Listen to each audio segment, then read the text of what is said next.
7 News has obtained security video showing a brawl between rival bikie gangs inside a Sydney bar. As the fists flew, one man was knocked out. Today, his attacker pleaded guilty in court. For a club established more than 70 years ago, the Hells Angels are surprisingly still as dangerous and influential today as they were during its peak. Get ready as we reveal 5 of the most dangerous Hells Angels members ever to exist. The Hells Angels have earned a terrible reputation with local and federal law enforcement for their unchecked violence and illegal operations. A strong contender of the One Percenter title, the Hells Angels have little regard for law and order. The motorcycle club was formed in 1948 in Fontana, California, when a bunch of small local clubs came together for the love of open roads and motorcycles. The name, Hells Angels, was inspired by a Second World War fighter plane. However, members of the club later proved the title couldn't be more perfect, as they were frequently booked for criminal operations like drug trafficking, extortion, arms dealing, racketeering, and the list goes on. This doesn't mean that every member of the Hells Angels is involved in illicit businesses, since many bikers enjoy a sense of belonging and protection the club offers. That said, other members have truly lived up to the club's name and given law authorities never-ending nightmares. Here, we have rounded up the worst of the worst Hells Angels have produced over the years. Number 5. George Weathern. The vice president of the Oakland Hells Angels, Chapter George Weathern and his wife comfortably lived on a ranch near Ukiah. What the couple didn't know was that another Hells Angels member, William Pfeiffer, also called Whispering Bill, disclosed incriminating information about Weathern during his time in Alameda County Jail in Oakland. Whispering Bill was dying of terminal throat cancer and wished to spend his last days on the streets, outside his stinky prison cell. So, in return for complete immunity, he told the police about 3 bodies stuffed into abandoned wells in far northern California. Following his directions, authorities reached the 153-acre ranch owned by the Angels, Big Tom Shull, and Charles Baker, both of whom had been strangled to death by Pfeiffer. Their bodies were recovered from the wells on November 1st, 1972, after being dumped almost a year ago. Both Baker and Shull had been spiked with LSD at a party before strangulation. There was another unidentified body of a young woman who had been shot in the head almost 6 months ago and left in the well to die. When the authorities reached the ranch, they found George Weathern and his wife Helen, along with cocaine and weapons on the property. Apparently, the Hells Angels had purchased the ranch and put it under Weathern's name to use it as a burial ground whenever needed. The police feared more than 3 bodies were on the ranch and suspected the number to be as high as 12. Weathern understood the implications of his arrest with charges of murder, drug, and stolen property possession looming over his head and agreed to turn into a government witness for immunity. Weathern and his wife got rid of all the charges against them, but he wasn't particularly happy with the broken code of silence mandatory for all Hells Angels members. As a result, he attempted to harm himself by gouging pencils into his eyes and strangling his wife while in protective custody. Fortunately, both survived the incident, but Weathern's testimony forever plagued the Richmond chapter members. On April 5th, Moran was convicted of the murder of Baker, and Richmond chapter president Richard Allen Barker was convicted of first-degree murder in the deaths of Baker and Shull. The current whereabouts of Weathern is unknown as he continues to hide under an alias, but he has written a startling first-hand account of the Hells Angels Club in a book titled Wayward Angel. The next member on our list was involved in all forms of vices, but his name is revered among the Hells Angels and often spoken in hushed tones. Number 4. Robert Chico Mora. Based in Arizona, Robert Chico Mora was originally the leader of the Dirty Dozen motorcycle gang, but when the Hells Angels decided to enter his territory, Mora saw this as an opportunity to become part of a larger worldwide brotherhood. Mora campaigned extensively, and in 1996, the Dirty Dozen Club voted to patch over and become Hells Angels. Anyone who disagreed was forced to retire and ordered never to fly the dozen patch again. Mora was famous for his violence, and his cruelty was storied. In 1980, he shot and killed 2 members of a rival club in Globe. The court sentenced him to 5 years after he pleaded guilty to manslaughter. Instead of completing his term, Mora got out in about half the time, but he wasn't the same anymore. While in prison, Mora extensively trained as a boxer and also won a Golden Gloves championship. When he came out, he was pure muscle at 6'3" and weighing nearly 300 pounds. If you combine Mora's violent streak with his shredded physique, the product is a lethal force to be reckoned with. An undercover ATF agent, Jay Dobbins, reported that Mora was one biker no one messed with. Mesa Mike warned me never to tangle with Chico.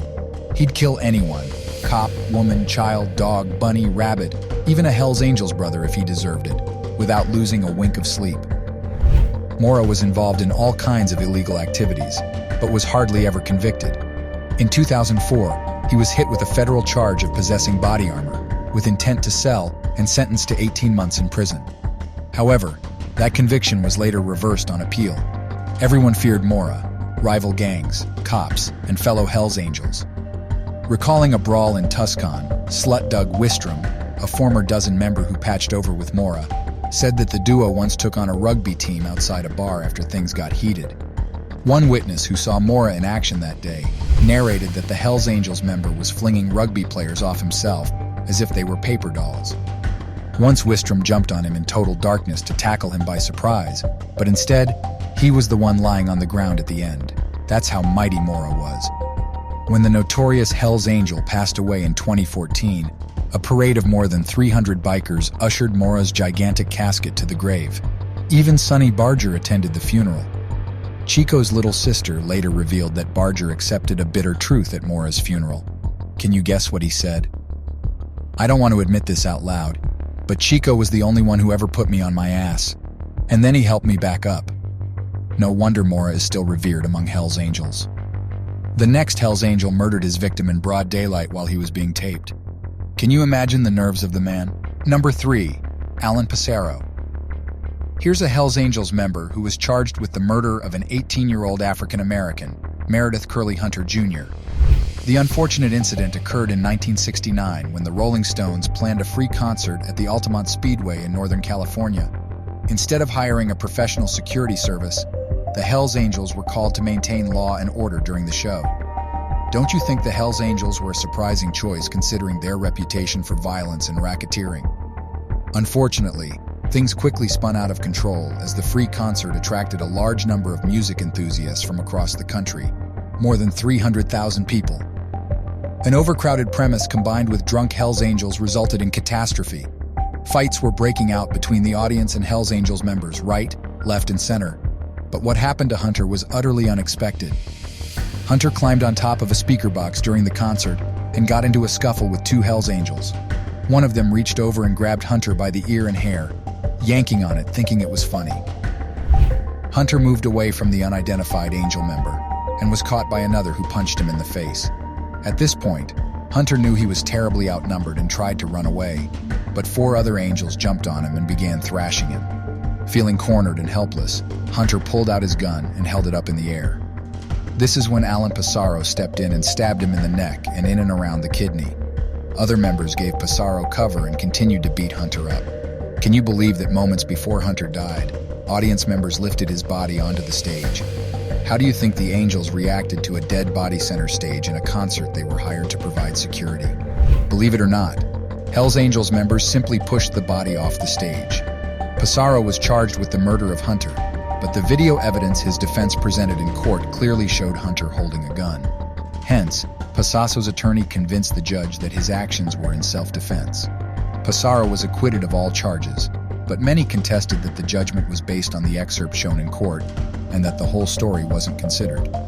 The Hells Angels were notorious for outright racist acts of violence, and Hunter's death was viewed as a deliberate act by Passaro, who was confident he would get away with it. Unfortunately, he did get away with it. But here's an unexpected turn in the Hells Angels story.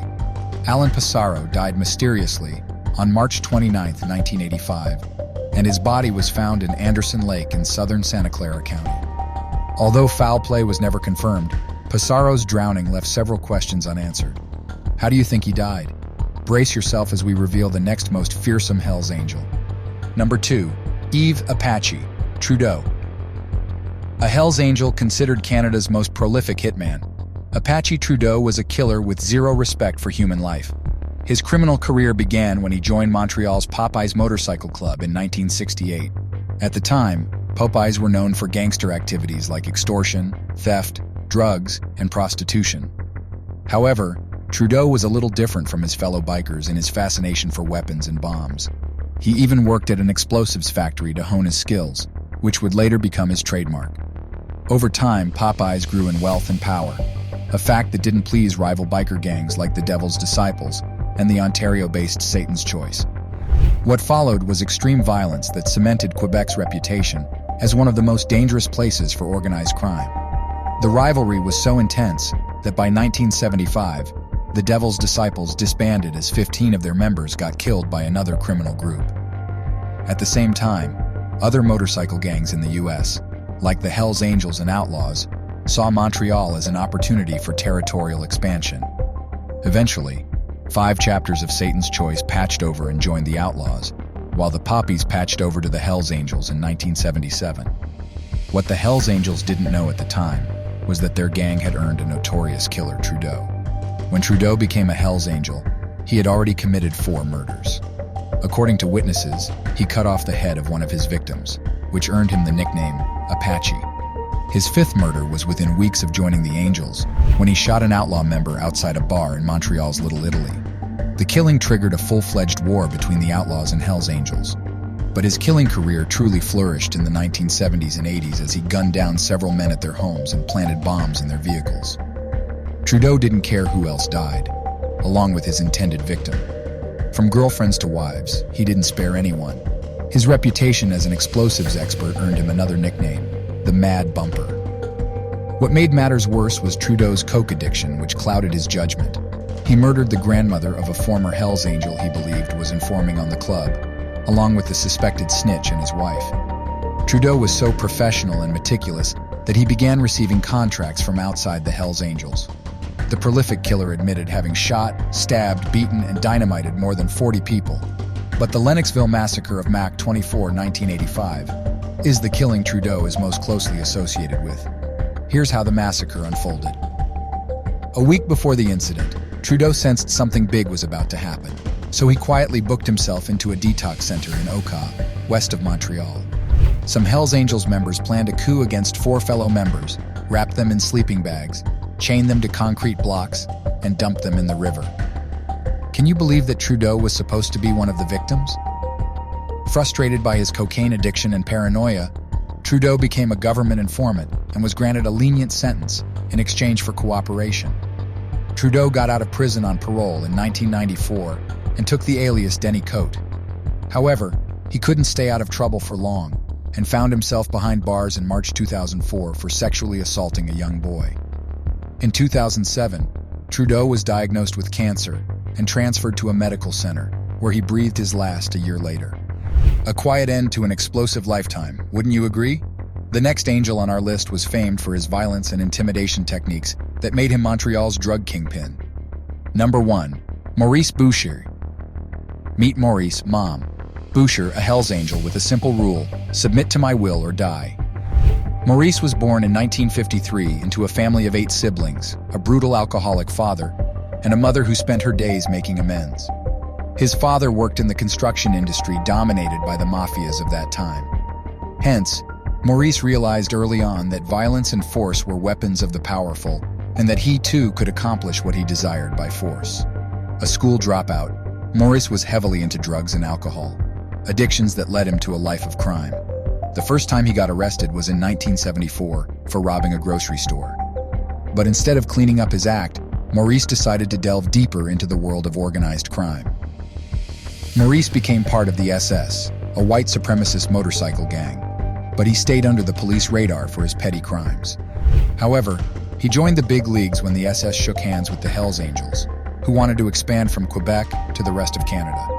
In 1987, Boucher became a full-patch Hells Angel member of its Montreal chapter, and by 1994, he had earned a reputation among Montreal drug dealers as a deadly competitor. Taking the Lennoxville Massacre as a sign of internal weakness among the Hells Angels, Maurice identified the leadership vacuum and took charge of the gang. Maurice was ruthless, and killing was no big deal for him, but he needed accomplices who shared his dispassion for human life. Therefore, he initiated a new group within the Hells Angels called the Nomads, and the only way a member could qualify was by committing a murder. This rule ensured that no undercover cops could infiltrate the Nomads. Maurice wanted complete control of the drug business in Quebec, and as rumors of his intentions began circulating, rival gangs sprung into action. On July 13, 1994, Pierre Daoust, a Hells Angel member, was mercilessly gunned down in his motorcycle shop. His murder was a message from Frederick Fauscher, leader of the Rock Machine, to Maurice, who had demanded all drug dealers buy narcotics from the Hells Angels. Daoust's death triggered a massive war between motorcycle clubs, the Quebec Biker War, that lasted until 2001. Did you know that more than 160 people lost their lives to motorcycle gang fights? Maurice was eventually arrested in 2001 following a massive police swoop and convicted of conspiracy to murder in the case of 2 correctional officers.